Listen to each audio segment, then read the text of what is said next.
Salam GJ. Ada kendala teknis? Nutup.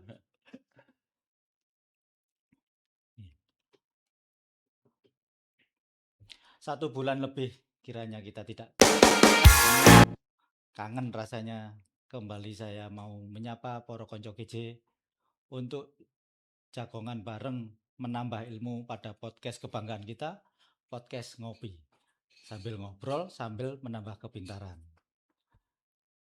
Bangga rasanya semakin hari semakin banyak peminat kita, podcast kita ini. Terbukti dari sampai saat ini sudah banyak yang mengikuti Zoom ini dan semakin banyak juga yang mengikuti berbayar, yang artinya memang podcast ini akan mendapatkan e-sertifikat dan poin SKPK bagi mereka-mereka yang berbayar dan menginginkan poin tersebut. Yang kedua, tak pernah lupa saya mengajukan diri pada para stakeholder di bidang ini, di podcast ini untuk bekerja sama secara sponsorship dengan kita. Bagaimana teknisnya nanti bisa dilihat pada flyer. Di situ ada kontak person yang bisa dihubungi untuk membicarakan kerjasama sponsorship secara lebih lanjut. Oke, bersama kita kali ini adalah beliau Insinyur Beni Surjawan ST. Beliau ini adalah sekretaris Gapensi BPC Kota Blitar, juga asesor LSP Gatensi Karya Konstruksi kita, dan juga beliau ini adalah co-founder dari Pilar Mas Group dari kumpulan badan usaha. Beliau ini salah satu pendirinya dan pemimpinnya begini ya. Untuk kali ini beliau akan mengangkat tema kupas tuntas PBG SLF dengan terkhusus kenapa bangunan harus punya izin yang resmi. Selamat siang atau selamat sore, salam GJ. Salam GJ, selamat siang. Monggo. Nanti untuk Poro Konco GJ pada akhir sesi ini akan ada dialog interaktif yang mana admin akan membuka ruang bagi Poro Konco GJ yang menginginkan ada pertanyaan ataupun masukan ataupun mungkin sanggahan. Itu bisa kita bicarakan bareng-bareng di akhir acara sebelum acara ini berakhir. Sekarang langsung aja kita masuk pada acara podcastnya atau pertanyaannya. Sebelum kita memulai acara ini, mungkin dari Mas Beni ada yang bisa diutarakan kepada Poro Konco GJ, sekaligus mungkin perkenalan atau sebagainya. Baik. Terima kasih Mas Brian, selamat siang semuanya yang hadir di acara podcast pada siang hari ini. Jadi saya perkenalkan diri, tadi sebenarnya sudah dikenalkan sama Mas Brian, saya Beni, salah satu. Saya kalau di sini Cak GJ. Oh, Cak GJ. Ngapunten nggih, belum tadi enggak ada info. Iya. Baik, Cak GJ. Jadi kenapa saya ingin mengangkat soal PBG dan SLF ini. Jadi karena selama ini ternyata PBG dan SLF itu bagi orang atau yang pemilik bangunan itu merasa kenapa sih kok sulit sekali? Dipersulit oleh negara. Kesannya kok dipersulit? Iya. Atau memang sulit? Atau bagaimana ya sebenarnya? Ya, nanti pelan-pelan kita bahas itu. Ya, itu problem, makanya kita angkat di sini. Iya. Mungkin itu dasarnya ya. Jadi kita istilahnya kita angkat tema itu karena itu. Kalau gitu kita langsung bahas aja. Ya, untuk yang paling mendasar. Ada istilah PBG, ada istilah SLF. Apa sih sebenarnya itu PBG SLF? Ya. Jadi PBG itu adalah singkatan itu dari Persetujuan Bangunan Gedung. Persetujuan Bangunan Gedung. Sedangkan SLF adalah Sertifikat Layak Fungsi. Oh, iya. Nah, PBG ini diajukan sebelum bangunan dilaksanakan. Jadi direncanakan dulu, setelah merencanakan kita mengajukan izin. Yaitu PBG. PBG itu tadi ya. Berarti sebelum bekerja, sebelum fisik konstruksi dilaksanakan itu izinnya namanya PBG. Sebenarnya dulu namanya IMB ya. IMB itu ya. Mungkin IMB. Ini penyempurnaan dari IMB. Penyempurnaan karena ada PP 16 tahun 2021 itu. Jadi IMB diganti menjadi PBG. Nah, untuk melengkapi PBG itu SLF itu. Nah, SLF itu diajukan apabila bangunan sudah terbangun. Jadi bangunan sudah terbangun semua, sudah selesai, baru nanti diajukan SLF-nya. Seperti itu. Terus tadi sempat ada peraturan-peraturan. Ini yang mendasari dasar hukumnya dari PBG dan SLF itu apa? Iya. Jadi sebenarnya dasarnya adalah tetap undang-undang. Jadi Undang-Undang Nomor 8 Tahun 2002 itu tentang bangunan gedung. Nah, itu disempurnakan atau dilengkapi dengan apa istilahnya peraturan pelaksanaannya. Lah, peraturan pelaksanaannya tentang pelaksanaan Undang-Undang Nomor 8 Tahun 2002 bangunan gedung itu PP 16 Tahun 2021. Berbicara soal gedung ini. Yang perlu diajukan PBG ataupun SLF-nya itu bangunan apa aja? Apakah seluruh bangunan seharusnya? Benar sekali Cak Giji. Jadi yang memang diperlukan untuk diajukan PBG dan SLF itu semua bangunan, baik bangunan itu berada di atas tanah, di bawah tanah, di atas air, di bawah air, atau mungkin di atas prasarana umum misalnya. Nah, itu semua yang penting ada fungsinya. Itu harus mengajukan PBG dan SLF. Kalau nggak mengajukan, ada sanksinya atau bagaimana? Pasti. Jadi sesuai dengan Undang-Undang Cipta Kerja, Undang-Undang Nomor 6 tahun 2023, di sana itu ada pasal yang menyebutkan sanksi-sanksinya apabila kita tidak mengajukan perizinan itu, PBG atau SLF. Mau tahu sanksinya? Ya tahu ingin tuh. Ini istilahnya biar untuk shock terapi ya, artinya atau mungkin sebenarnya kalau shock terapi warning mungkin untuk warning untuk kita biar waspada bahwa ternyata bangunan itu perlu izin kan begitu. Kalau tidak izin ada sanksi. Nah, sanksi ini ada dua macam. Di sana disebutkan sanksi itu ada sanksi administratif dan sanksi pidana. Sanksi administratif itu misalnya kita punya bangunan, kemudian kita tidak melakukan pendaftaran atau izin. Nah, itu ada beberapa sanksi. Itu berjenjang sanksinya. Yang pertama bisa jadi bangunan yang sedang kita laksanakan itu diberi peringatan tertulis. Peringatan tertulis ini sesuai dengan undang-undangnya ya. Jadi peringatan tertulis. Kemudian kalau peringatan tertulis tidak mempan, diabaikan, nanti ada istilahnya bisa disebutkan penghentian sementara.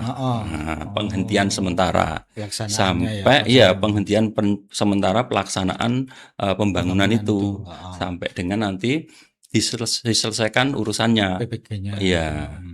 Kalau misalnya penghentian sementara nanti tidak bisa dihentikan total.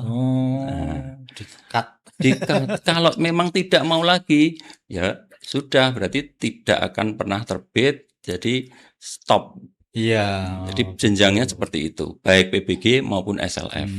Jadi seperti itu berjenjang. Jadi surat, kemudian penghentian sementara, Mhm. kemudian baru penghentian tetap. Itu misalkan dianalisa oleh dinas terkait, ternyata bangunannya yang walaupun belum jadi, itu sudah Mhm. terindikasi, oh ini salah salah struktur, salah posisi, atau mungkin salah Ya. ini itu bisa disanksi pembongkaran juga? Bisa, yang penting memang kalau itu terbukti bahwa itu salah struktur misalnya. Heeh heeh. Terbukti nyata-nyata misalnya dianalisa ternyata Heeh. memang ini tidak sesuai dengan Heeh. istilahnya persyaratan-persyaratan Iya, teknis. termasuk mungkin menyalahi tata ruang mungkin ya, Ya, atau mungkin bukan betul. daerah yang ndak boleh Betul sekali. dijadikan Jadi bangunan. misalnya di situ ada LSD ya, lahan sawah Mhm, dilindungi, terus kita mhm, bangun di situ. mhm. Ya tentunya itu nanti akan berakibat bisa dibongkar Oh bangunan gitu itu. ya? Kecuali kalau memang sudah ada istilahnya persetujuan atau ada surat atau rekomendasi lain dari dinas yang Oh, terkait yang memberikan iya izin iya iya seperti iya. itu. Terus tadi saya sempat dengar juga ada sanksi pidana. Nah, Berarti itu sekarang mungkin baru sekarang ya ditertibkan. Kita ndak bisa syukur ngomong misalkan ada bangunan ambruk. Wah, situ tuh takdir dari apa? ya. Nggak bisa Jadi semacam itu ya? Ya. kalau dulu belum ya, tapi saya Iya. enggak tahu. Tapi yang jelas yang sekarang Heeh. dengan adanya Undang-Undang Cipta Kerja Iya. itu, di sana disebutkan juga sanksi Mhm. pidana itu juga ada 3 macam. Mhm. Yang pertama, apabila ada bangunan roboh misalnya Nggih atau nggih nggih. gagal struktur Mhm. sehingga mengakibatkan kerugian harta benda Mhm. bagi orang lain, Mhm. maka pemilik bangunan atau pengguna bangunan itu akan dikenai sanksi pidana kurungan Mmm. maksimal Wah, atau selama-lamanya itu 3 tahun mhm. atau denda maksimal 10% dari nilai bangunan. Oh, sampai Itu gitu kalau ya? harta benda yang Iya. dirugikan. Heeh. Tapi kalau yang dirugikan adalah cacat tetap, Iya. jadi cacat seumur hidup, Heeh. maka itu dendanya maksimal 15% dan Mhm. kurungannya maksimal 4 4 tahun.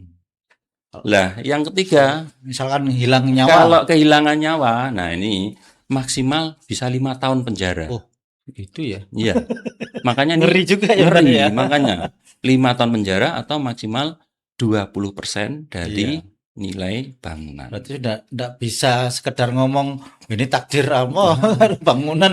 Tidak bisa Apalagi kayak di kota-kota itu kan banyak yang betul. bangunan-bangunan Takdir itu kan setelah diupayakan. itulah diupayakan. Nah, setelah diupayakan syariatnya, Iya, heeh. baru kita ngomong takdir. Iya. Tapi kalau tidak diupayakan apa-apa, terus wah ini sudah takdir karena ya sudah tidak dihitung, tidak ada konsultan, tidak ada ini tahu-tahu roboh lah itu tidak bisa kita ngomong takdir. Takdir, karena memang kesalahan dari awal. Nah, kan sudah ada aturannya kan Iya. gitu. Kalau ada aturannya tidak dijalankan itu bukan takdir. Mhm Begitu. mhm. Cak Iya iya. biji. Lantas ini, kalau Mm-mm. sudah itu tadi sudah sanksi dan semacamnya sudah diketahui, Mm-mm. kita mau ngurus PBG dan SLF itu alurnya gimana? Ya, oke. Jadi setiap pemilik bangunan Nggih. apabila mau mengurus perizinan baik PBG ataupun SLF, Mhm, tahapan pertama itu kita harus membuat akun dulu. mhm, Karena sekarang semua mhm. perizinan itu sudah Via online. online ya? Jadi sudah ada sistem namanya SIM-BG Mhm, di bawah PUPR. mhm, Di situ nanti kita buat akun. mhm. Ya, setelah Akun pribadi ini ya? Pribadi akun dari yang akun mengajukan tadi ya? pemohon ya, Pemohon, mhm, akun pemohon. Jadi misalnya kita memiliki bangunan, eee, katakan ruko misalnya ya, mhm, ruko itu kita buatkan akun. mhm, Nah, mhm, akunnya apa gitu. mhm. Nah, nanti dari situ kita masukkan data-data pemohon, Pemohon. ya kan. Setelah dimasukkan data-data pemohon, oke, kita mengajukan, data Mhm, KRK atau bisa dikatakan tata bangunannya dari pihak, mhm. eee, dinas PU.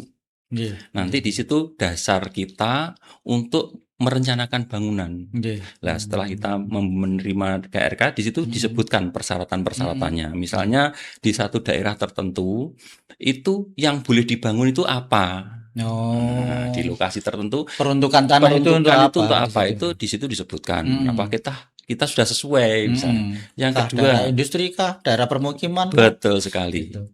Terus kemudian yang kedua, apakah apa namanya di situ nanti diberi batasan-batasan. Jadi ada namanya KDB, koefisien dasar bangunan. Nah, Itu apa itu, Mas? Nah, koefisien dasar bangunan itu kalau kita punya satu petak lahan, bangunan yang boleh dibangun di situ, Ya. luas lantainya dasar atau maksimal lahan yang bisa digunakan itu berapa persennya? Itu ada aturannya seperti Itu itu. kira-kira arahnya kemana tuh? Kenapa kok dibatasi macam itu? Karena disesuaikan dengan tata bangunan yang ada di daerah tersebut. Mungkin Mungkin termasuk resapan-resapan daerah, ya, jadi kantong-kantong air betul. Jadi di situ ada KDB, ada KDH.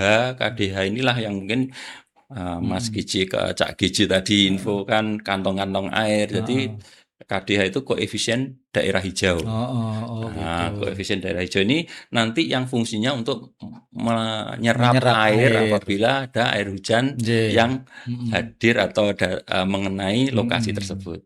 Gitu. Termasuk sempadan juga ditata di situ. Sempadannya berapa meter, sempadan saluran, sempadan jalan, sempadan rel kereta api dan lain-lain. Pokoknya sempadan yang ada di situ. Itu diatur di sana. Sehingga nanti setelah daftar akun mendapatkan KRK, kita merencanakan bangunannya. Merencanakan bangunannya itu harus memenuhi persyaratan tata bangunan itu tadi. Nah, dari sana baru kita nanti memasukkan dokumen perencanaan kita di SIM-BG itu. Setelah lengkap semua. Di situ banyak nanti isian-isiannya karena sudah online. Begitu kita ngeklik satu nanti akan turunannya ke bawah itu sudah tinggal masukkan. Apa yang dibutuhkan ya kita harus penuhi. Sesuai yang ada di situ ya. Betul. Permintaan yang di situ. Lah, kalau sudah di situ nanti dari pihak dinas akan memverifikasi. Nah, verifikasi jangka waktunya itu biasanya kalau sesuai peraturan lagi itu sebenarnya cuma 28 hari. 28 hari kerja. Jadi kita masukkan nanti maksimal selama 28 hari kerja ini harusnya itu sudah bisa disetujui. Terus kalau sudah bisa disetujui baru di situ nanti dikeluarkan retribusi. Nah, jadi pihak dinas nanti akan mengeluarkan retribusi melalui online juga. Berapa sih biayanya retribusi? Karena retribusi ini kan untuk PAD kan. Jadi itu berbunyi. Itu sudah transparan ya, by online semua. Tidak ada yang lewat bawah meja. Oh, tidak ada yang lewat bawah meja. Jadi setelah muncul retribusi, baru nanti dilakukanlah pembayaran. Setelah pembayaran dilakukan maksimal 3 hari, itu terbitlah PBG itu. Gitu. Ini terus saya menilai dari alur tadi, step by step, langkah demi langkahnya kan kurang lebih mulai yang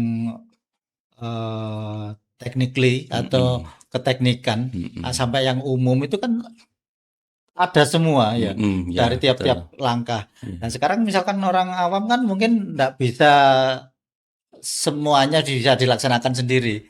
Nah untuk kasus ini ada pengurusan SPBG SLF itu harus ada siapa saja, terus mungkin yang terlibat itu siapa saja itu ya. Jadi PBG SLF ini yang terlibat siapa? Yang pertama adalah pemohon sendiri. Yang kedua ada yang namanya konsultan.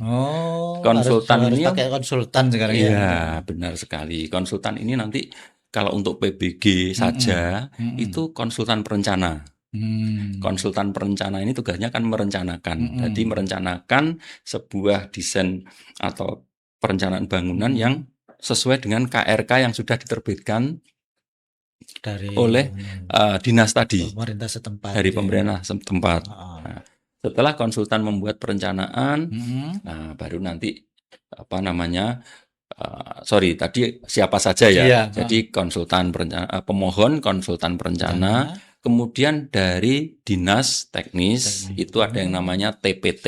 Heeh. TPT itu tim penilai teknis dari Teknis. dinas, Heeh. dan yang terakhir TPA. TPA tim profesi ahli. Ahli. Tim profesi ahli ini biasanya dari berbagai unsur. Jadi ada dari perguruan tinggi atau akademisi, ada yang dari pelaku atau apa istilahnya, pokoknya pelaku usaha, pelaku konsultan tadi, mungkin seperti konsultan. Teknis tadi ya. Yang TPA, TPA ini, jadi TPA ini ada dari akademisi, ada masyarakat ahli, dan ada praktisi. Ya, praktisi. Jadi biasanya 3 unsur itu. Di situ juga ada 3 selain 3 unsur, 3 sub klasifikasi. Jadi 3 klasifikasi, maaf. Struktur, arsitektur, dan MEP. Biasanya 3 poin itu. Itu yang terlibat, jadi seperti itu. Kira-kira kalau dengan kompleksnya itu habis berapa untuk sekali? Nah, kalau habis ini berapa? Untuk yang kasus tadi itu untuk bangunan sederhana, bangunan rumit, ya. Apakah sama? Jadi untuk bangunan sederhana itu sudah diatur. Bangunan sederhana itu yang dimaksud adalah bangunan rumah tinggal sederhana. Itu ada prototipenya. Kalau sudah menggunakan prototipe dari pemerintah, itu tidak perlu istilahnya konsultan, enggak apa-apa, karena sudah ada prototipenya. Tapi kalau mau mengarang sendiri atau membuat ini model sendiri, ya memang biasanya diperlukan itu konsultan itu. Gitu. Terus kalau bangunan kalau yang rumit, kalau yang lebih kompleks itu memang wajib harus menggunakan konsultan yang bersertifikasi. Jadi bukan cuma konsultan, tapi konsultan yang bersertifikasi, punya sertifikat keahlian, yang kompeten di bidang itu. Begitu. Kita bisa menerbitkan itu. Nah, makanya LSPGKK bisa menerbitkan itu ya. Bisa menerbitkan itu. Monggo kalau mana yang butuh, kita bisa menerbitkan. Ini sekaligus iklannya. Sekaligus kita promosi bahwa Gatensi juga siap kan gitu. Terus melihat kompleksnya alur tadi dan berbagai pihak yang berkecimpung di dalamnya. Kira-kira sampai habis berapa itu untuk ngurus gitu? Sampai habis berapa itu yang sampai saat ini tidak ada patokan. Aturan bakunya enggak bisa. Aturannya belum ada yang menyebutkan bahwa untuk mengurus bangunan yang seperti ini biayanya sekian. Itu biasanya belum tahu. Case per case ya. Karena case per case, terus melihat kompleksitas bangunan. Karena begini, biasanya orang itu kalau mau ngurus perizinan itu mencari informasi dulu. Misalnya di mana ya ada konsultan. Biasanya mungkin di dinas itu konsultan yang biasa mengurus di sana itu biasanya terpampang di sana. Misalnya ada 5 atau 10 atau 20. Kalau dulu mungkin ada daftar kanan tetap gitu ya. Mungkin ya. Betul. Konsultan tetap dari kanan tetap, tapi di sini tidak tertulis karena memang sampai dengan hari ini kelihatannya belum ada regulasi yang mengatur tentang konsultan pengkaji teknis. Itu cuma kita bisa mengira-ngira kalau untuk mengkaji teknis itu dibutuhkan tenaga kerja ber-SKA jenjang berapa ya, terus kira-kira dikerjakan berapa lama ya. Itu pendekatannya mungkin bisa dengan cara billing rate ya. Mungkin billing rate kalau untuk jenjang 9 itu biayanya sekian, jenjang 8 sekian, jenjang 7 sekian. Dari situ kita kira-kira mengerjakan berapa lama. Kalau kita mau pakai itu, menurut saya itu sah-sah saja. Jadi dasarnya billing rate kan gitu, karena sudah tenaga ahli kan begitu. Jadi cuma nanti akhirnya ketemunya berapa, nah itu sangat bervariasi. Yang muncul di billing rate itu aspeknya apa aja? Mungkin secara substantifnya Jadi Apa? kalau substantif itu kan nanti apa yang harus diurus ketika kita ngurus apa yang harus dikerjakan ketika kita mengurus PBG atau SLF kan begitu. Jadi itu di sana nanti muncul misalnya biaya menggambar atau bisa kalau ini untuk PBG itu yang Iya, dibutuhkan kan cuma gambar desain, gambar oh. rencana, spesifikasi teknis, kemudian yang prinsip kan cuma di situ. Nah, nanti berarti butuh tenaganya apa saja. Itu yang substantif. Tapi kalau untuk SLF, ini beda lagi. Kalau untuk SLF itu ada kajian teknisnya. Gitu. Jadi ada kajian teknisnya itu yang sifatnya substantif. Gitu. Kalau yang apa namanya non substantif itu misalnya yang non substantif itu seperti kita ternyata di dalam kajian teknis misalnya, Iya. karena PBG itu tadi mungkin belum kita bahas SLF, PBG itu bangunannya apa harus belum terbangun semua kan begitu. Iya, iya. Karena kadang-kadang ada bangunan yang sudah terbangun tapi belum mempunyai izin, kan begitu. Iya. Nah, sementara bangunan belum mempunyai izin tapi sudah terbangun itu solusinya bagaimana Iya. gitu. Di dalam proses SIM-BG itu sudah ada nanti di sana kita memilih bangunan existing apa bangunan baru gitu. Kalau bangunan baru seperti yang tadi tinggal apa konsultan atau pengawasnya memberikan surat keterangan layak fungsi SKLF. Tapi kalau bangunannya sudah terbangun belum punya PBG dan SLF itu ada tambahan yaitu nama kerennya itu audit forensik. Audit forensik itu bangunan yang sudah ada diaudit. Ini strukturnya masih layak apa tidak? Memenuhi Ini bagian-bagian syarat. komponen bangunan ini masih layak apa tidak? Seperti itu. Nah, ketika bangunannya sudah ada dan apa belum berizin, belum ber-SLF itu biaya untuk apa namanya konsultannya itu pasti Iya, bertambah karena bertambah. ada tugas itu tadi. Seperti Kalau itu. untuk bangunan yang istilahnya setengah jadi, ya, Mm-mm. berapa persen baru berjalan, Ha-ha. atau mungkin ada kadang-kadang kita sambil proses pembangunan sambil ngurus Betul. PBG. Nah, Ya. kalau semacam itu, Nah, kasus seperti itu kita yang penting mengajukan dulu.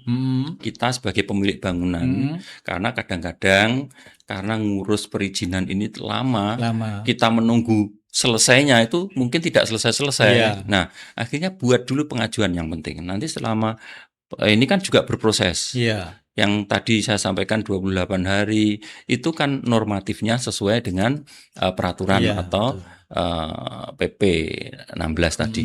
Tetapi praktek di lapangannya ini kan yang seringkali sangat berbeda. Karena mengingat di lapangan itu pemohon itu bukan cuma 1, 2, 3 pemohon, ribuan pemohon. Antri dan Antri, sementara verifikator Iya. dari dinas ini sangat terbatas. terbatas. Nah, makanya akhirnya diputuskan ya sudah saya sambil ngurus, saya bangun aja. Nah, gitu. Akhirnya seperti itu. Jadi Enggak apa-apa, yang penting diperkirakan diajukan dulu kan gitu. selesai proyek, izinnya juga sudah selesai. Harapannya seperti semacam itu. Tapi tentunya nanti ketika antrian itu sudah sampai kepada kita sebagai pemohon, nanti dari pihak dinas itu biasanya ada dinas satu daerah dengan daerah lain mungkin agak berbeda-beda. Iya, kebijakannya. Ada yang mereka melakukan kunjungan lapangan untuk memastikan bahwa bangunan memang belum terbangun. Tapi ada yang percaya, ya udah belum dibangun toh, ada fotonya, ya sudah itu dijalankan untuk diverifikasi. Jadi seperti itu. Jadi ada dua macam dan masing-masing daerah berbeda-beda. Kebijakan. Itu kebijakan dari masing-masing daerah. Jadi kira-kira kendalanya apa aja yang bisa istilahnya menghambat atau pengajuan itu jadi terkendala, jadi lama gitu, kira-kira apa aja? Jadi tadi sudah saya sampaikan di depan, yang pertama terkait dengan pemohon yang sangat banyak, sementara verifikator terbatas. Satu itu. Yang kedua, dari bangunannya sendiri atau rencana dari bangunan itu sendiri. Yang dibuat itu ternyata tidak sesuai dengan yang di awal tadi Diajukan. kita sampaikan KRK, Hmm. keterangan rencana kabupaten, atau kalau ada daerah tertentu menyebut IKPR, informasi kesesuaian pemanfaatan ruang, yang mana itu semua dikeluarkan oleh dinas. Nah, di situ sudah ketentuan, sementara bangunan yang kita ajukan tidak sesuai dengan ketentuan itu. Akhirnya kan harus ada revisi-revisi. Nah, itu yang bisa membuat lambatnya proses. Yang ketiga, dari pihak pemohon. Kadang-kadang pemohon itu masih berpikir seperti mungkin ya ngapunten zaman dulu. Dulu misalnya ngurus IMB, kalau dulu waktu masih IMB dulu. Stop bayar piro wis dadi. Nah, kadang-kadang seperti itu. Iya. Kalau sekarang kan tidak bisa. Karena PBG itu ya ini legalitas dari bangunan itu tidak hanya sekedar membayar, tapi ini adalah proses yang harus dilalui bahwa bangunan yang mau dibuat itu benar-benar sudah sesuai dengan persyaratan-persyaratan teknis maupun administrasi yang ditentukan oleh pemerintah. Iya. Jadi seperti itu. Ya. Mas Beni, ini kita sejenak rehat. Ya. Karena memang kita kan konsepnya jagongan. Jagongan santai. Monggo, ini dinikmati kopinya. Kopi Gatensi Jawa Timur.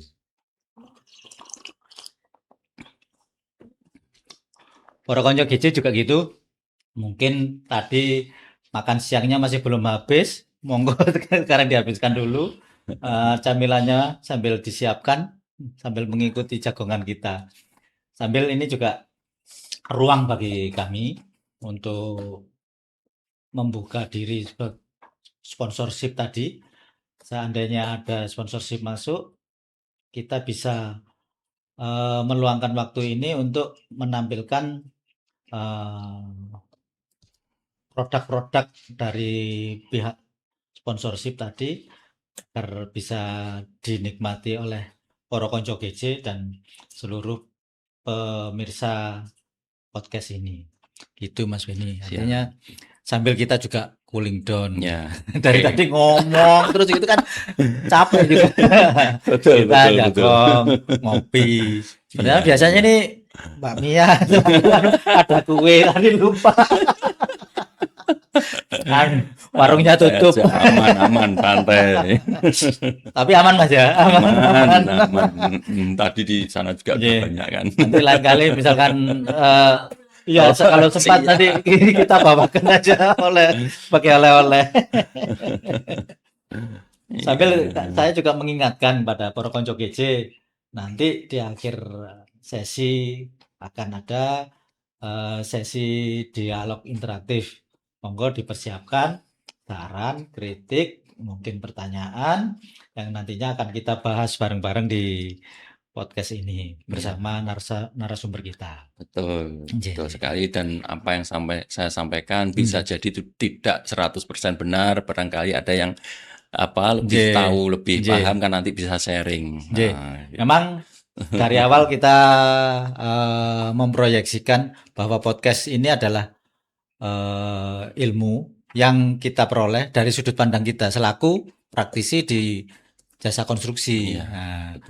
Dalam hal ini pelaku pengurusan PBG dan SLF. Ya, terkait itu benar atau salah, efektif atau tidak, itu kan berdasarkan sudut pandang masing-masing orang. Yang penting kita sudah share ilmu kita yang kita punyai. Ya, kita berdoa bahwa ilmu yang sedikit ini bisa bermanfaat bagi para konco GC sekalian. Amin. Lanjut, nggih. Siap, nggih. Pertanyaan berikutnya itu, lantas nasib bangunan bila tidak memenuhi persyaratan itu seperti apa? Nah, ini nasib bangunan. Ketika bangunan ini tidak memenuhi persyaratan, kan biasanya baik itu dari konsultan, pengkaji teknis, ataupun dari tim teknis dari dinas, kemudian tim profesi ahli dari 3 unsur tadi, itu biasanya ada saran. Ada saran.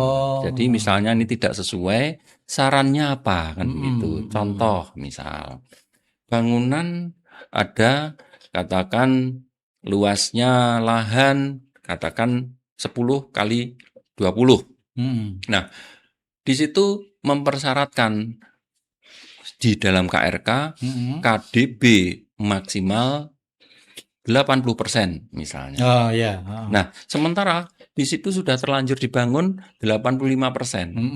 Nah, ketika sudah dibangun 85%, berarti kan melebihi. Iya. Nah, itu nanti TPA, tim penilai teknis, itu memberikan masukan kepada pemohon bahwa ini bangunanmu melebihi KDB.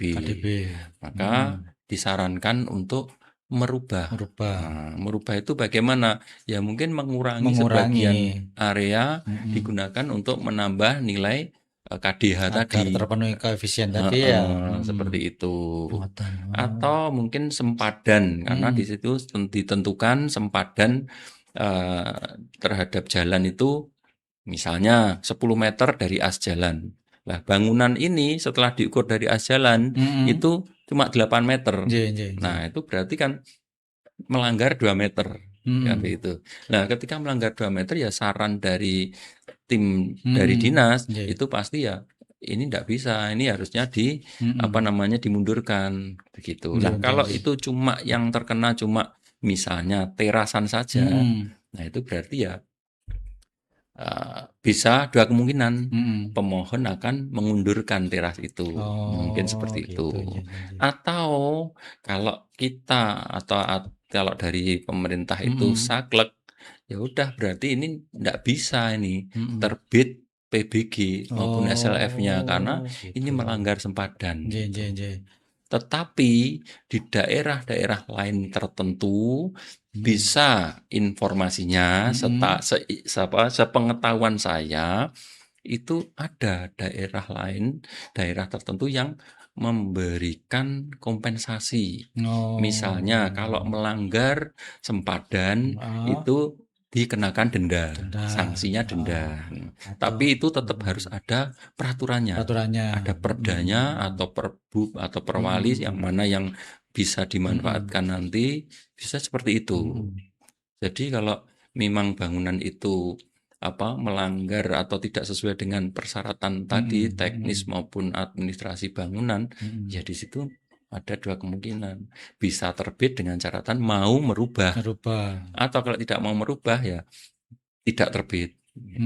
Tapi kalau misalnya memang di situ ada kebijakan dari pemerintah daerahnya memberikan istilahnya sanksi tadi denda, itu ya berarti ada kemungkinan ketiga denda itu. Sehingga tetap terbit tapi ada denda. Jadi kendala terbesar atau kendala yang fatal ya mutlak yang berakibat tidak terbitnya PBG atau SLF itu? Ya, berarti kan bangunan tidak sesuai dengan persyaratan teknis, tetapi pemiliknya tidak mau merubah, tidak mau kompromi, ya sudah akhirnya tidak terbit. Begitu. Kalau tidak terbit ya kita kesulitan karena kebanyakan yang mengurus PBG dan SLF itu adalah bangunan yang digunakan untuk usaha. Biasanya seperti itu. Mungkin kalau di persentase bisa 90% lebih. Pabrik dan sebagainya gitu ya. Tidak hanya pabrik, mungkin kalau kelasnya besar pabrik. Kalau kelasnya kecil-kecilan ya toko, industri rumah tangga itu rumah tangga, toko kelontong, apotek, apa. Yang kecil-kecil itu banyak pemohonnya seperti itu. Nih, ini kaitannya dengan LSP kita. LSP kita kan punya jabatan kerja yang bisa diterbitkan itu salah satunya ahli penilai kelaikan fungsi bangunan. Ya. Nah, ahli ini atau jabatan kerja ini perannya di pengurusan PBG dan SLF seperti apa? Jadi peran daripada ahli ini sangat penting, sangat mutlak. Kalau tidak ada dia, ya ini tidak akan jalan. Gitu. Jadi konsultan pengkaji atau konsultan pengkaji teknis ini harus mempunyai keahlian pemeriksa kelaikan fungsi bangunan gedung atau ahli teknik bangunan gedung. Kalau yang pemeriksa kelaikan fungsi itu misalnya untuk SLF itu. Nah, itu perannya mutlak karena dipersyaratkan untuk dokumen-dokumen yang mau dimohonkan Iya. itu harus dibuat di produk dari tenaga ahli itu. Oh, Baik gitu. tenaga ahli itu tergabung dalam sebuah badan usaha atau CV ataupun dia tidak tergabung tapi punya apa istilahnya sertifikat. Nah, itu bisa mengurus seperti itu. Yang penting punya kompetensi dan punya sertifikat. Gitu ya. Gitu. Berarti aspek apa saja yang dinilai pada Nah, saat kita pengurusan PBG dan SLF ini? betul. Jadi gini, kalau ngomongkan soal aspek apa saja yang dinilai, ini berarti kita ngomong ke ranah teknis. Nah, Iya. ke ranah teknis. Jadi biasanya yang dinilai itu bukan biasanya ya, jadi memang sudah peraturannya Iya. sesuai PP 16 tahun 2021 itu yang dinilai itu aspek tata bangunan. Tata bangunan itu yang tadi KRK tadi Iya. atau IKPR tadi seperti itu tentang luasan bangunan yang boleh, tentang daerah hijau dan lain-lain tadi. Yang kedua aspek keandalan bangunan. Nah, aspek keandalan bangunan ini ada 4. Yang pertama adalah keselamatan bangunan. Yang kedua, kesehatan bangunan. Yang ketiga, kenyamanan bangunan. Dan yang keempat, kemudahan bangunan. Lah, dan 4 ini juga masih ada sub-subnya. Keselamatan bangunan itu yang pertama adalah struktur. Keselamatan struktur. Yang tadi bilang bukan takdir, bukan sekedar takdir. Betul sekali. Ini yang nomor 1 itu. Keselamatan bangunan strukturnya. Strukturnya bangunan ini bagaimana? Nanti akan dihitung oleh konsultan pengkaji teknis bahwa sebelum menghitung dia akan melakukan audit forensik tadi. Misalnya kalau bangunan gedung 2 lantai, kolomnya ini ukurannya berapa? Dimensi kolom berapa, terus isinya tulangannya ada berapa banyak, terus nanti balok-baloknya sampai dengan struktur atasnya. Nah, dari situ nanti akan dihitung secara analisis struktur. Dihitung sesuai dengan fungsinya. Kalau bangunan gedung nanti pembebanannya gedung misalnya gedung sekolah ya pembebannya posisi untuk tulangan tarik, tulangan tekannya harus sesuai. Betul, tulangan tarik, tulangan jangan tekan. Sampai kebalik. Betul. Terus ininya apa namanya? Pembebanannya misalnya beban mati yang bekerja berapa, beban hidupnya sendi, berapa. Beban roll itu harus seperti itu harus benar-benar dihitung. Nah, dari sana baru nanti kalau sudah aman berarti dari aspek struktur oke. Nanti keselamatan yang kedua, keselamatan tentang kelistrikan.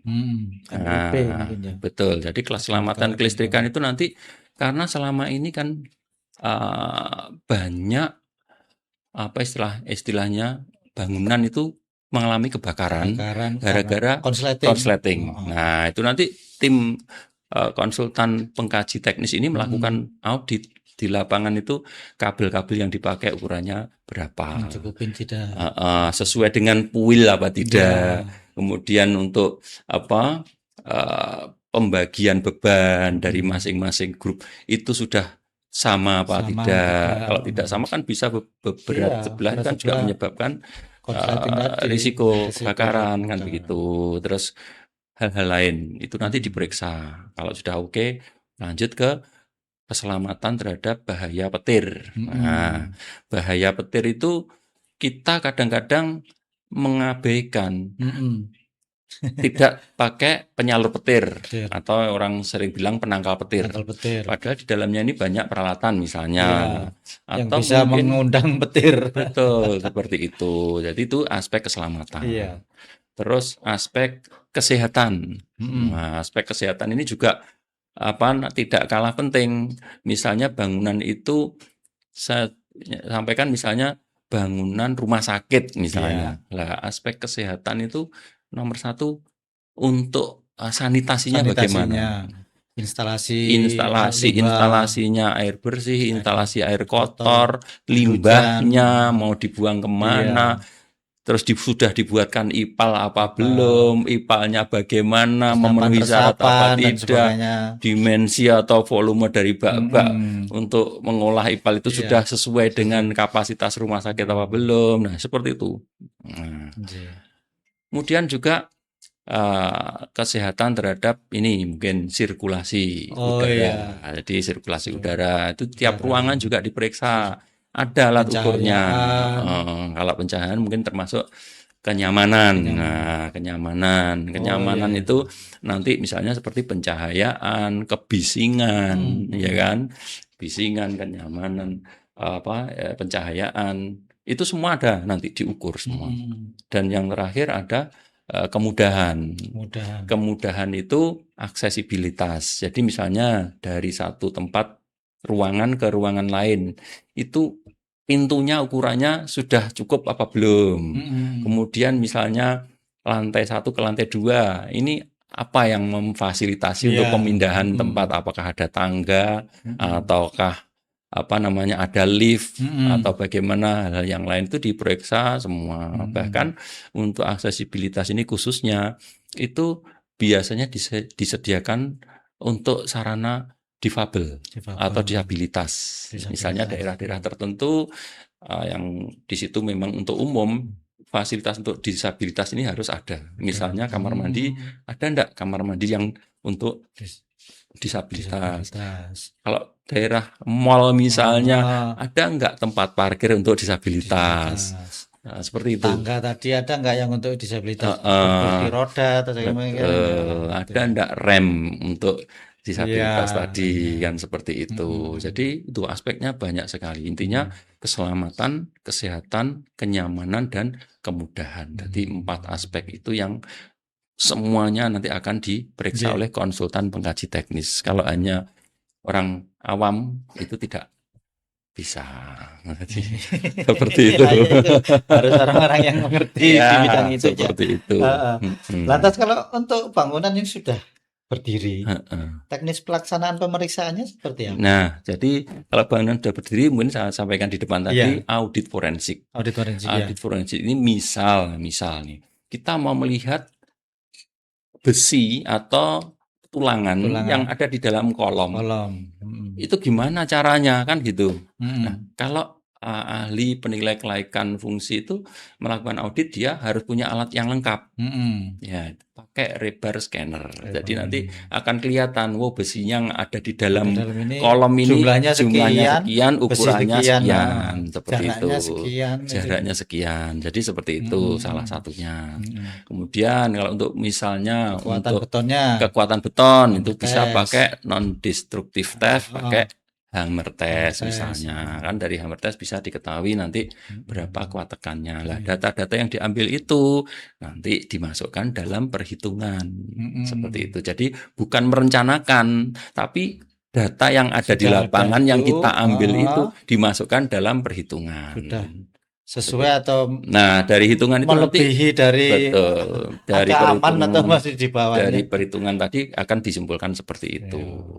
Seandainya ternyata dari hasil penelusuran uji-uji tadi ditemukan di bawah yang distandarkan, pasti ada rekomendasi. Jadi dari konsultan pengkaji teknis akan memberikan rekomendasi bahwa bangunan ini untuk fungsi tertentu ini belum layak. Lah, kalau itu fatal di bagian struktur, ya harus dilakukan bagaimana rekayasa untuk biar ini bisa berfungsi.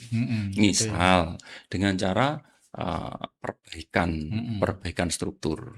Nah, perbaikan struktur itu juga nanti diusulkan kepada pemohon bersedia tidak. Kalau bersedia nanti pasti ada tenaga khusus yang akan melakukan perbaikan. Nah, seperti itu. Misalnya kalau yang kedua mungkin merubah fungsi misalnya, sehingga akan menurunkan beban yang bekerja di sana, misalnya seperti itu. Penambahan struktural, betul. Jadi seperti mungkin perubahan tata letak, jalan yang tumpuannya dulunya di sini, mungkin ditambahkan lagi di sini Nah, gitu. ditambahkan pun itu nanti pasti ada perhitungannya lagi. Iya, Karena nanti sifat atau karakter dari kalau baloknya itu ketika apakah ditambah sesuai? beban itu nanti menjadi berbeda kan gitu. Tidak Nanti hasil semudah itu ya kan, tidak ada semudah itu. Pasti tinjauannya ada kan banyak analisanya. dari segi strukturalnya ya, strukturnya. Betul. Iya, benar Karena sekali. ini gini Mas, kita kan atau kami kan punya SKK tentang yang ahli tentang bangunan gedung. Itu seandainya kita punya semacam itu, apakah bisa? Saya pribadi menilai bangunan rumah sendiri sebagai dasar untuk mengajukan PBG atau SLF gitu. Ya, jadi gini, memang yang penting peraturannya akan menyampaikan bahwa yang melakukan penilaian ya harus yang mempunyai sertifikat kan gitu, yang punya SKK. Jadi meskipun jenengan milik sendiri, tapi kan jenengan punya SKK, ya nggak ada salahnya gitu. Boleh. Secara syarat boleh ya. Secara persyaratan boleh dan memang boleh. Yang penting sudah sesuai persyaratan.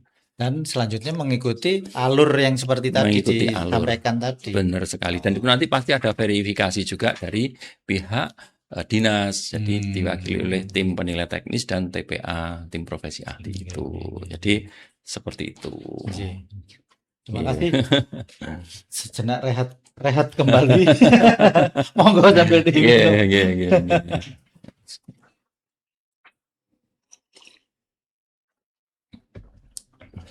Baik, para konco GC, mungkin dari admin bisa dibuka untuk sesi dialog interaktif kita pada sudah langsung ada yang masuk ini.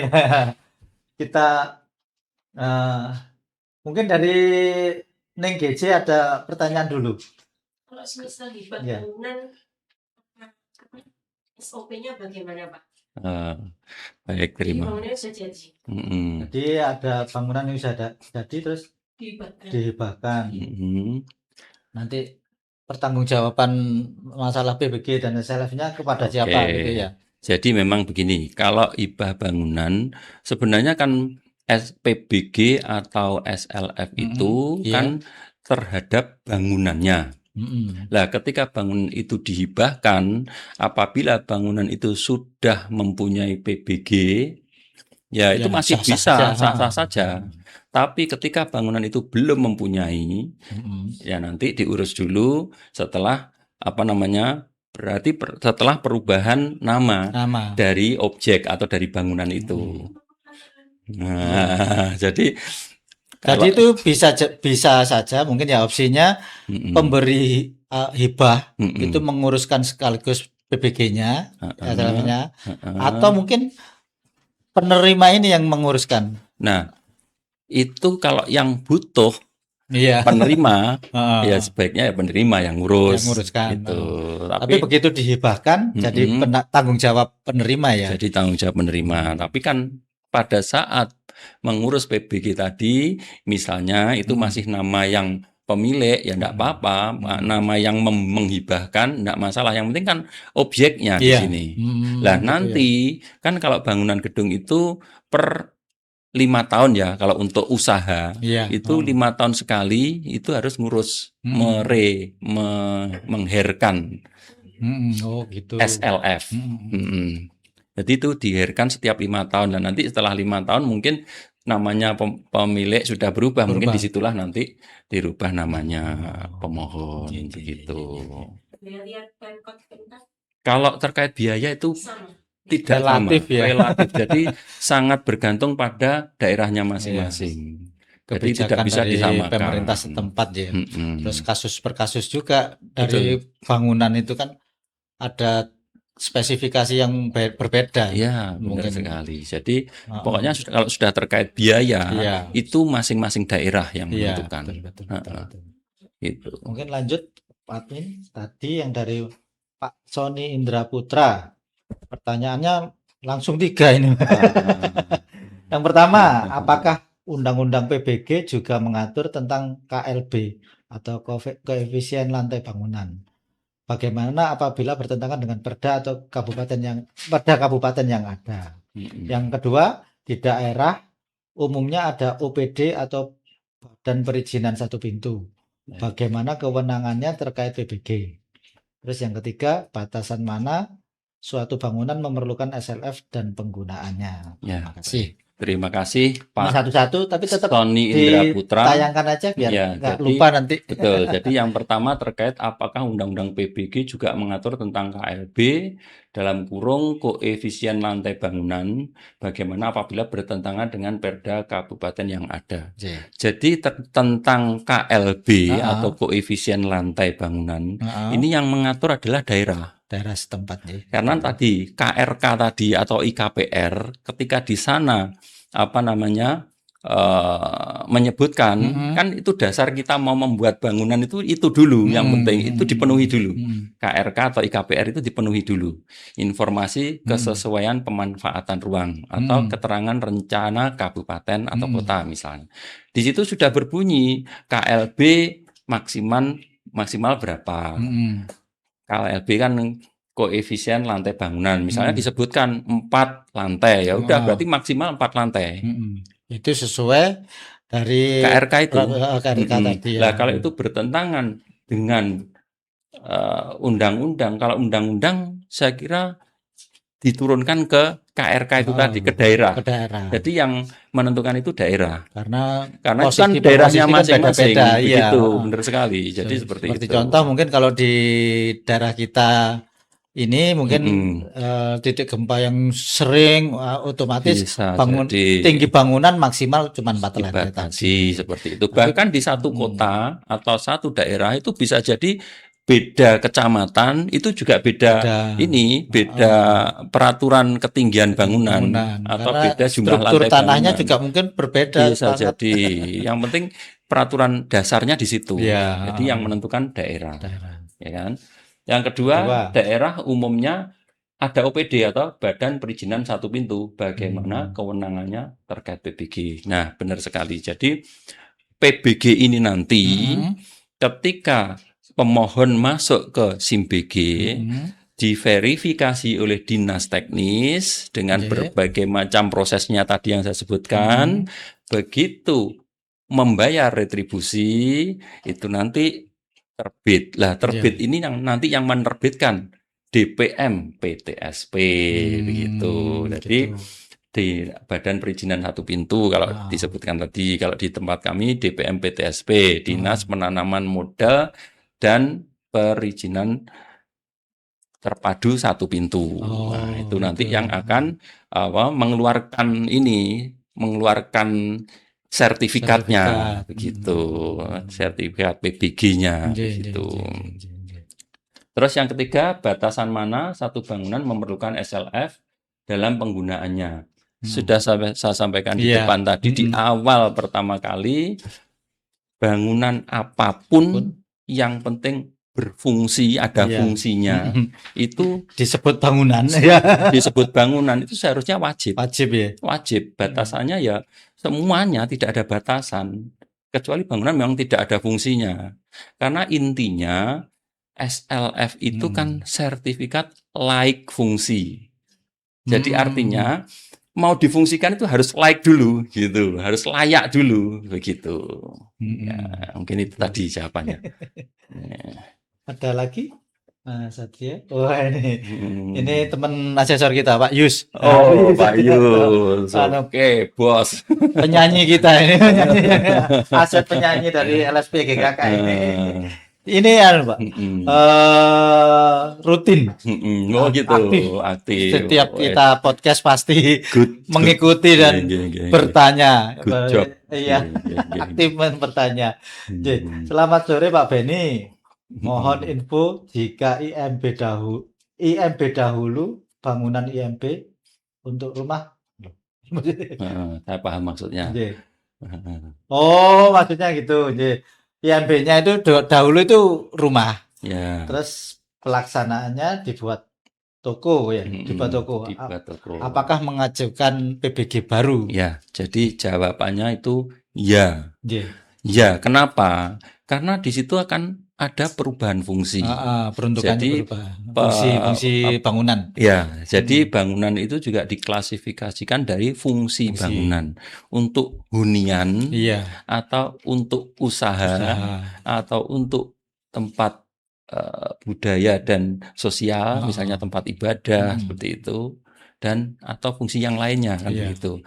Nah, masing-masing fungsi bangunan itu juga berbeda-beda perlakuannya terhadap pengurusan Aspek-aspeknya juga aspek-aspek beda. yang dinilai seperti itu kan. Kalau sudah dibuat toko, ini sebagai gambaran ya, kan fungsinya menjadi orang lain juga bebas ke sana. Lah ketika terjadi kecelakaan atau mungkin bangunan roboh, di situ masih ada pembeli banyak. akhirnya menyebabkan tadi yang saya sebutkan di depan, Iya. kerugian harta benda, Iya. kerugian cacat menjadi ini atau kehilangan nyawa. Nah, itu kan menjadi ada dampak hukumnya seperti itu. Betul. Tapi kalau untuk rumah tinggal kan tidak melibatkan orang lain. Iya. Nah, fungsinya tidak sama. Apalagi mungkin untuk perdagangan yang sekiranya jual beli yang barang-barang yang berat, otomatis pembebanan pada bangunan itu sendiri juga berubah. Sekali. Nah, itu juga harus ada perhitungannya lagi. Betul sekali. Terus Pak Admin tadi ada pertanyaan kedua kayaknya. Dari Pak Yus tadi masih ada pertanyaan kedua kayaknya. Nah, ini. Apakah IMB perlu untuk apakah yang dulunya sudah punya IMB itu perlu dirubah PBG semua? Ya, jadi kalau dulu pernah punya IMB, kalau sekarang kan dirubah ya namanya dari IMB disempurnakan mungkin ya. PBG. Kalau seperti itu kasusnya dan tidak ada perubahan bentuk, tidak ada perubahan fungsi, tidak ada perubahan struktur dari bangunan itu, mungkin juga cuma perlu SLF. Nah, IMB-nya silahkan tetap, tapi cuma perlu SLF. Kalau dulunya kan belum ada SLF, karena IMB tidak ada gandengannya. Kalau sekarang PBG gandengannya SLF. Jadi ngurus saja SLF-nya. Gitu. Nanti secara otomatis akan terbit PBG dan SLF. Gitu. Seperti Pak itu. Yus. Pak Yus. Mungkin pencerahannya bisa diterima. Pak Yus jadi cerah kayak gini. Pertanyaan selanjutnya dari Bu Siti Fatonah Rahmaniyah, Bupati. PBG dan SLF hitungannya makhluk baru bagi kita, sesuatu barang baru ini. Jika sebuah bangunan sudah terbangun atau berdiri dan sudah lama beroperasi, lalu gimana cara mengurus PBG dan SLF-nya? Apa ada batasan tahun usia bangunan yang perlu atau wajib mengurusnya? Jika ada bangunan ditemukan kurang atau tidak sesuai dengan PBG dan SLF, apa yang perlu dilakukan? Jadi gini, terima kasih Bu Siti Fatonah sebagai pertanyaannya. Jadi untuk bangunan yang sudah berdiri, kemudian bangunan itu belum mengurus PBG dan SLF, kemudian mau mengurus, nanti biarkan diurus dulu kan begitu. Setelah diurus ternyata ditemukan ini tidak sesuai dengan kaidah-kaidah teknis atau standar teknis maupun administrasi. Nah, itu pasti nanti diminta oleh dinas untuk menyesuaikan. Menyesuaikan artinya secara administrasi misalnya daerah di situ sempadannya tadi mungkin kasus di depan sempadannya termakan. Nah, itu mungkin harus agak mengundurkan seperti itu. Kalau misalnya ada aspek-aspek yang lain mungkin tadi khusus di strukturnya. Sekarang misalnya aspek untuk penghawaan karena di situ nanti juga ada penilaian. Penghawaan itu sirkulasi udaranya sudah cukup apa belum? Kan nanti ada ininya yang mengukur juga di situ terjadi sirkulasi udara apa tidak kan begitu. Nah, ketika sudah cukup bagus oke, ketika belum lah nanti pasti ada saran dari konsultan pengkaji teknis. Oh ya ini kurang ini sirkulasinya, mungkin ditambahkan jendela biar terjadi ventilasi silang, jadi ada pergantian udara seperti itu. Salah satu contoh. Lah, ketika di situ kemungkinan terjelek ya tadi ya. Nah, Ini yang Kemungkinan pertanyaan terjelek berikutnya, resiko akan terberat terjadi jika tidak mengurus PBG atau PBG. SLF. Kalau itu bangunannya untuk usaha, nanti usahanya akan terhambat. Mm-mm. Karena sekarang setiap usaha itu tempat usahanya harus mempunyai perizinan. Ada Seperti itu. perizinan. Dan Isinya perizinan itu pasti salah satunya ngeling semua. PBG dan Iya. SLF. Jadi seperti itu. Gitu, Nji. Ya, kalau di situ tidak diurus ya nanti terhambat, ini akan terhambat. Gitu. Sekarang semua kan sudah ngeling. Ngeling semua. Begitu Bu Fatona. Begitu Bu Fat. Berikutnya dari Gus Iqbal, ini juga asesor kita, tuan rumah Surabaya ini. Persyaratan mengajukan SLF sama PBG apa aja? Ya, jadi sebenarnya tadi sudah dibahas. Tapi tidak apa-apa. Tidak apa-apa, kita info. Jadi untuk persyaratan garis besar aja mengajukan PBG SLF itu yang penting ada bangunannya, terus ada gambarnya, ada ininya dokumen-dokumen administrasi dari pemohon. Kemudian ada dokumen-dokumen teknisnya. Jadi gambar itu salah satunya. Jadi selain gambar mungkin perhitungan struktur dan lain-lain seperti itu. Nanti datang aja ke DPM PTSP misalnya. Mengurus PBG dan SLF ada ininya alurnya atau apa yang harus dipenuhi gitu, nanti pasti akan diinformasikan di sana ya. Jadi seperti garis besarnya begitu, tapi nanti detailnya akan banyak sekali. Kalau kita bahas di sini tidak habis.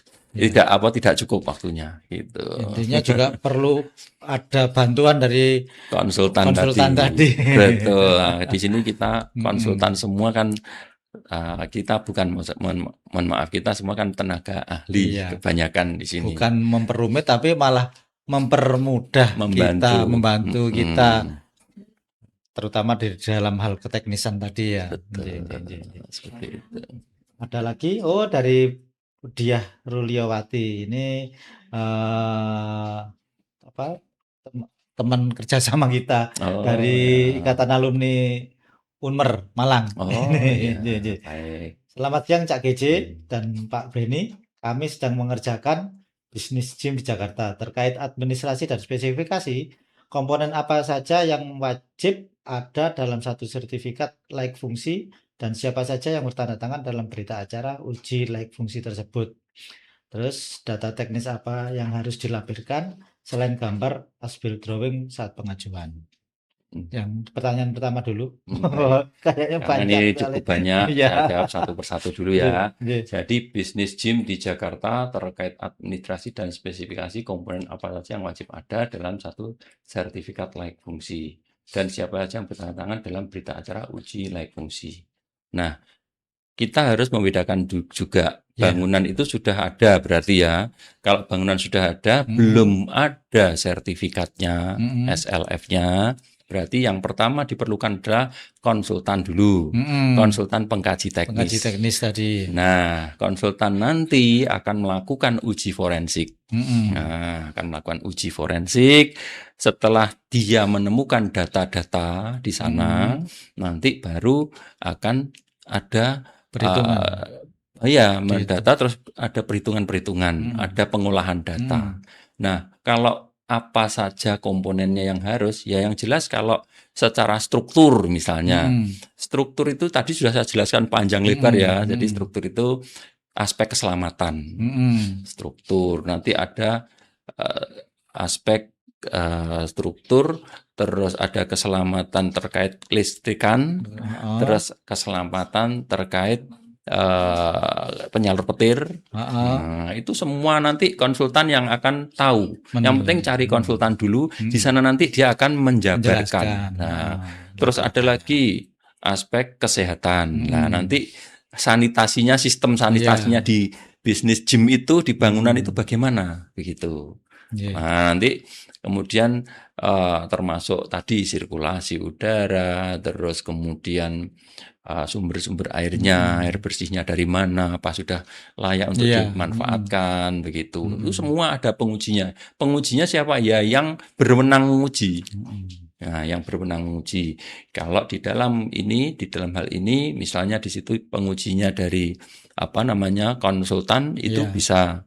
Tapi juga kadang-kadang dari pihak dinas itu minta ujinya oleh lembaga pemerintah misalnya. Jadi misalnya dari akademisi juga, lab universitas, biasanya dari lab, lab yang milik pemerintah atau milik Ah. akademisi misalnya seperti itu. Jadi seperti itu ininya, komponennya sangat banyak. Jadi terus yang yang bertanda tangan dalam berita uji layak fungsi ya semua yang mempunyai kewenangan di situ. Jadi kita tidak bisa kalau kita pemilik sendirian tidak tahu, kita tidak punya sertifikasi Iya, keahlian, terhadap kita tidak akan bisa. Yang akan tahu nanti konsultan. Jadi Konsultan. saran saya carilah konsultan pengkaji teknis dulu. Kalau sudah ketemu nanti baru akan diinfokan lebih panjang, lebih lebar dan lebih Iya. lengkap. Tentunya konsultan ini konsultan yang bisa dibilang tadi daftar rekanan tetap dari instansi atau dinas tadi ya. Karena yang lebih tahu mungkin ya lebih. Sebenarnya mungkin mereka atau pihak dinas taunya itu. Iya. Jadi ya udah itu. Misalnya pakai konsultan dari luar daerah, apa Iya. boleh? Boleh. Boleh. Bebas, yang penting konsultan Asalkan dia punya konsultan itu bisa membantu pemohon menyediakan segala data-data. aspek yang dibutuhkan Betul. pengurusan PBG SLF tadi. Betul sekali. Jadi data-data yang bisa disajikan itu boleh. Iya, gitu. Seperti itu. Terus ini yang kedua, nomor 2 ada, saya pernah tahu bahwa bahwa ada beberapa bangunan yang dikecualikan memiliki SLF. Kira-kira bangunan apa itu? Ya, kalau bangunan yang dikecualikan ini mungkin ya, itu mungkin bangunan-bangunan pemerintah yang khusus. Misalnya bangunan-bangunan untuk apa istilahnya yang rahasia misalnya, atau bangunan-bangunan pertahanan, cagar budaya gitu, bangunan cagar budaya pun itu pasti memiliki SLF dan perlakuannya saya yakin pasti berbeda dengan bangunan yang lain. Karena cagar budaya ini memang kan sudah biasanya sudah lama, kondisinya juga sudah rapuh, barangkali diperlukan retrofit atau perbaikan-perbaikan terhadap strukturnya. Biasanya seperti itu. Jadi memang ada jadi pengecualian itu untuk bangunan-bangunan khusus seperti itu. Yang ketiga masih ada. Bagaimana jika di lapangan terdapat salah satu bangunan yang dicabut SLF terkait gempa? Apa bangunan tersebut harus direnovasi ulang agar dapat dioperasikan dan dipakai ulang? Ya, jadi kalau bangunan di lapangan terdapat salah satu yang dicabut SLF-nya karena terkait gempa. Bangunan tersebut harus direnovasi ulang agar dapat dioperasikan dan dipakai ulang. Jadi kalau bangunan itu tidak tidak roboh atau tidak rusak strukturnya kaitannya dengan gempa ini, kalau menurut saya dicabut itu pasti ada sesuatunya apa? Bisa jadi itu fungsi bangunannya tidak sesuai.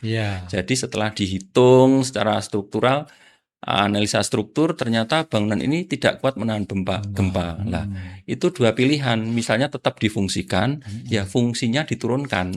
Nah, misalnya tadinya menerima beban yang besar, ya digunakan untuk menerima beban kecil. Misalnya tadinya untuk gudang buku misalnya.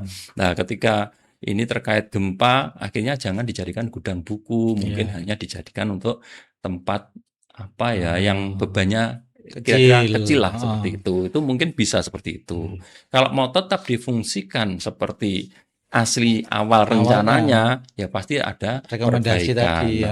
Ada perbaikan Intinya struktur. nunggu rekomendasi dari pemberi yang mengeluarkan izin ya tadi ya. Betul. Artinya ini harus ditambahkan, diperbaiki strukturnya, ataukah mungkin dialihfungsikan tadi, atau memang kalau sudah dilihat tidak layak bongkar bongkar dibangun baru. Karena intinya adanya PBG dan SLF ini ya untuk keselamatan dari siapa yang memanfaatkan bangunan itu. Seperti itu. Terima kasih. Ada lagi? Ini masih. Ternyata animonya bagus banget. Iya. Dari Mas Rahmat Hidayat. Selamat siang Cak GJ dan Pak Beni. Perkenalkan saya Rahmat dari Surabaya. Apakah untuk lapangan golf itu perlu memiliki PBG SLF atau hanya bangunan penunjangnya saja yang diurus PBG SLF-nya? Ya. Jadi kalau sesuai dengan namanya Mm-mm. itu PBG dan SLF.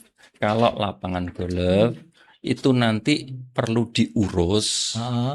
menurut Iya, saya ya. heeh. Karena apa? Itu nanti ada kaitannya dengan retribusi. Iya. Nah, karena semakin luas daerah yang diizinkan, Heeh. itu akan semakin tinggi biaya atau retribusi yang Iya. dibayarkan. Nah, dengan semakin tinggi retribusi yang dibayarkan, berarti kan pendapatan asli daerahnya juga meningkat. Nah, jadi kalau satu lapangan golf itu di dalam satu sertifikat atau satu kelompok sertifikat menjadi satu lahan, ya semua bahkan pagar-pagarnya pun harus terdata. Iya. Gambar itu harus lengkap. Jadi lengkap. Mungkin site plan-nya, Iya. ini bangunan apa, terus ini lapangannya, ini pagarnya, itu semuanya harus terdata, terdokumentasi. Dari situ nanti yang dikaji Iya. itu baru bangunan-bangunan Bangunan. per kelompoknya itu. Oh, Terus nanti gitu. untuk ini kan sudah ada mungkin perkumpulan sendiri ya untuk Iya. lapangan golf itu standarnya seperti apa. Mungkin kan pasti ada standar kenyamanan untuk pelaku Dunia olahraga golf. golf itu Pegolf ya. ada, tetap diperlukan seperti itu. Heeh. Jadi intinya PBG SLV itu semua. Tadi saya sampaikan di depan semuanya. Oh, gitu. Dan itu berpengaruh terhadap besar kecilnya retribusi. Oh, Gitu. gitu Mas Rahmat Hidayat. Semoga pencerahannya bisa diterima, bisa memuaskan. Pertanyaan berikutnya masih ada. Oh, Adi Setiawan. Dalam aspek keselamatan dan proteksi kebakaran, hal yang paling perlu diperhatikan apa? Nah, jadi kalau aspek keselamatan dan proteksi kebakaran. Kalau aspek keselamatan itu adalah diturunkan. Jadi aspek keselamatan struktur, keselamatan terhadap listrik dan bahaya kebakaran, keselamatan terhadap sambaran petir. Nah, jadi kalau terhadap bahaya kebakaran itu yang pertama kelistrikannya, mulai dari materialnya, pembagian grupnya, kemudian sistem mungkin misalnya ada panel-panelnya, itu semuanya harus mengikuti standar UIL, Peraturan Umum Instalasi Listrik yang terbaru. Nah, kemudian untuk yang lain, kalau di sebuah bangunan itu ada yang namanya jalur evakuasi, harus tersedia. Jalur evakuasi. Jadi misalnya sebuah bangunan, kalau di situ digunakan oleh berkumpulnya orang, misalnya terjadi kebakaran, harus ada jalur evakuasi. Orang itu akan mudah untuk mencari tempat perlindungan. Untuk keselamatan. Ada titik assembly point, titik kumpul. Nah, jadi jalur evakuasi, titik kumpul, kemudian juga diperlukan mungkin kalau tingkatnya rendah, tingkat bahayanya rendah sedang, itu cukup menggunakan APAR, alat pemadam api ringan, dengan radius per 15 meter itu disediakan APAR. Kalau tingkatnya meningkat, ya mungkin diperlukan alarm kebakaran atau mungkin sprinkler. Nah, yang paling tinggi ada hidran. Nah, jadi seperti itu. Itu harus ada untuk melindungi bahaya kebakaran. Itu namanya itu tadi proteksi aktif. Proteksi aktif itu diperlukan apabila sudah terjadi kebakaran. Nah, kalau proteksi pasifnya itu ya gunakanlah material-material yang tahan api seperti itu. Gitu. Mas Aldi, ada lagi? Sudah ada, habis. Baik, terima kasih Para Konco GJ atas atensinya kali ini. Sungguh animonya besar sekali untuk pokok bahasan ini. Ya, memang ini hal baru yang memang harus diinformasikan secara gencar. Iya. Mungkin sebagai penutup acara ini, ada pesan utama dari podcast ini Ya. menurut Mas Beni Ya, selaku jadi pesan narasumber? utama saya ada kepada dua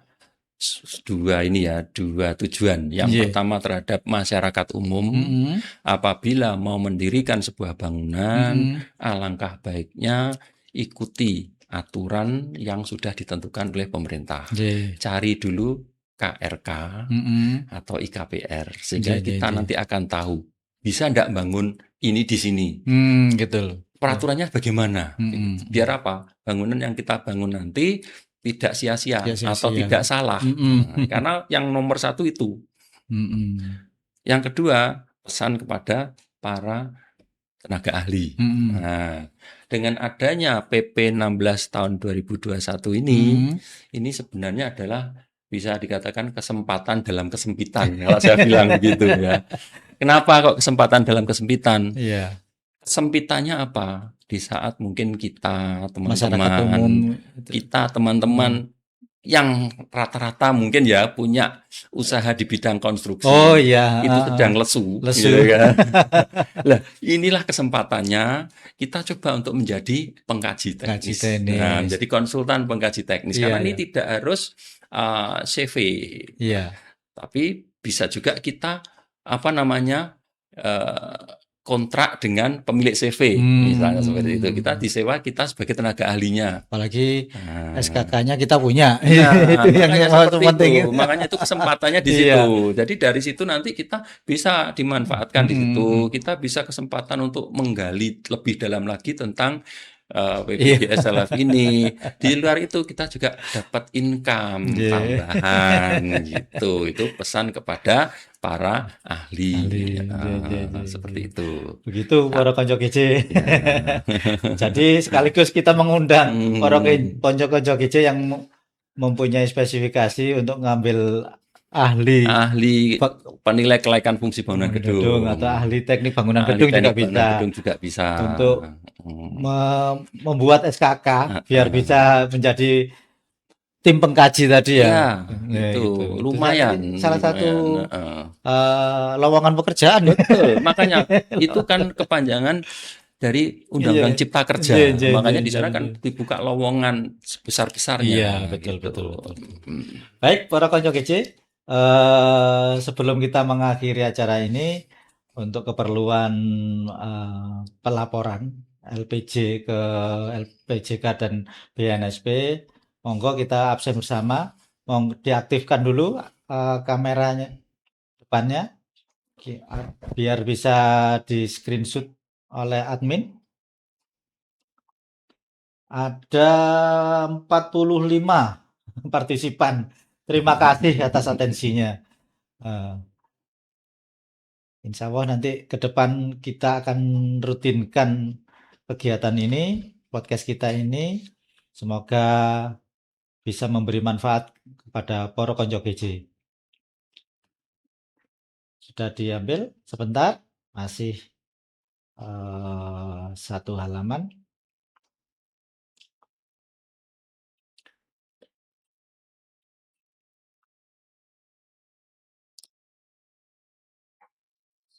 Sampun? Belum. Masih kurang satu halaman lagi.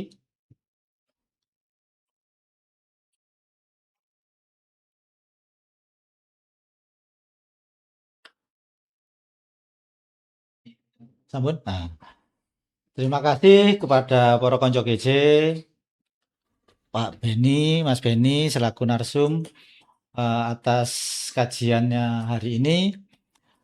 Harapan kami apa yang kita lakukan kali ini bisa menambah ilmu kita masing-masing di bidang PBG dan SLF.